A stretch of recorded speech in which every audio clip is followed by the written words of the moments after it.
Hello friends, welcome to my YouTube channel Kricha fun. कर्मों का फल। जिस प्रकार से अगर आप कोई चीज़ आसमान की ओर उछालते हैं तो वह वापस ज़मीन पर आ जाती है, इसी प्रकार प्रकृति ने भी इंसान के लिए कुछ नियम बनाए हैं। यदि हम अच्छाई करेंगे तो अच्छाई और बुराई करेंगे तो बुराई हम तक वापस लौट कर आती है। यही ऊपर वाले का नियम भी है, लेकिन बहुत कम लोग ही इस बात को समझ पाते हैं और जीवन भर बुराइयां, दोष और ईर्ष्या का दामन थामे रहते हैं। विमला रोज अपने घर के लोगों के लिए खाना पकाती थी। वह रोज एक रोटी ज़्यादा बनाती थी। वह उस रोटी को खिड़की के पास बाहर से रख देती थी।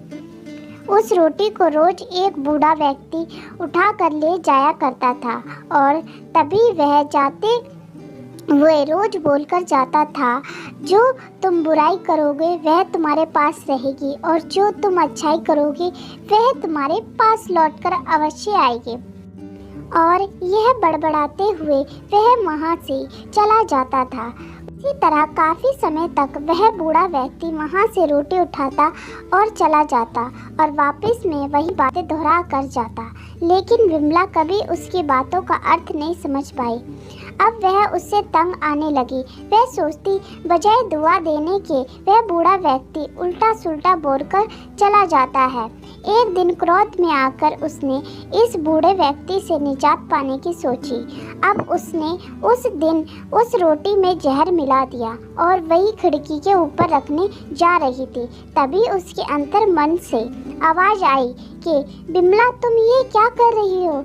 अपने अंदर से आई उस अच्छी बात को विमला के हाथ कांपने लगे और उसने जल्दी से उस रोटी को चूल्हे में जला दिया और सोचने लगी, हे ईश्वर, इतने दिनों से मैं यह एक रोटी रख रही थी, लेकिन आज मैं यह क्या करने जा रही थी। उसके बाद फिर से उसने एक और रोटी बनाकर वहीं खिड़की के सहारे रख दी। कुछ देर के बाद वही बूढ़ा व्यक्ति आया और रोटी लेकर रोज की तरह अपनी बातें बोलकर चला गया। विमला जब भी उस खिड़की पर रोटी रखती तो वह रोज अपने बेटे की सलामती की दुआ मांगती, जो कई महीनों से अपने कैरियर बनाने के लिए घर से बाहर गया हुआ था। फिर उसी दिन शाम को अचानक से कोई दरवाज़ा खटखटाता है और जब विमला दरवाज़ा खोलती है तो वह दरवाजे पर अपने बेटे श्याम को पाती है, लेकिन श्याम की हालत काफ़ी ख़राब दिखाई दे रही होती है।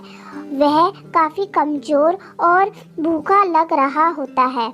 उसके कपड़े भी फटे हुए होते हैं। फिर वह अपनी माँ को सारी बात बताते हुए कहता है कि माँ, आज मैं यहाँ से कुछ किलोमीटर की दूरी पर रेलवे स्टेशन के पास पड़ा था। कई दिनों से भूखा होने के कारण मेरी हालत काफ़ी ख़राब थी।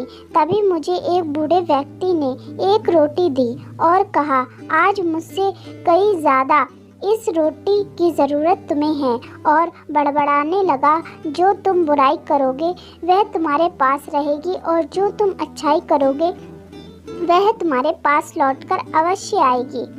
विमला को समझने में देरी नहीं लगी कि यह बूढ़ा कौन है।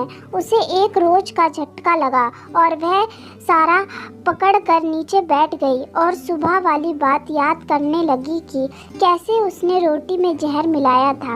अगर उसने वह रोटी जलाई नहीं होती तो उसका ही बेटा आज उसके कारण मर जाता। अब उसको उस बूढ़े व्यक्ति की बातों का अर्थ पूरी तरह से समझ आ गया था। जो तुम बुराई करोगे वह तुम्हारे पास रहेगी और जो तुम अच्छाई करोगे वह तुम्हारे पास लौटकर अवश्य आएगी। इसीलिए दोस्तों, हमेशा अच्छाई का दामन थाम कर रखो। अगर दोस्तों आपको हमारी कहानी अच्छी लगी हो तो कमेंट करना ना भूलें और आपका बहुत बहुत धन्यवाद हमारी पूरी कहानी सुनने के लिए। और हमारे चैनल को लाइक करें, सब्सक्राइब करें एंड शेयर करें। फिर मिलते हैं आपको एक और नई कहानी के साथ। Thank you so much.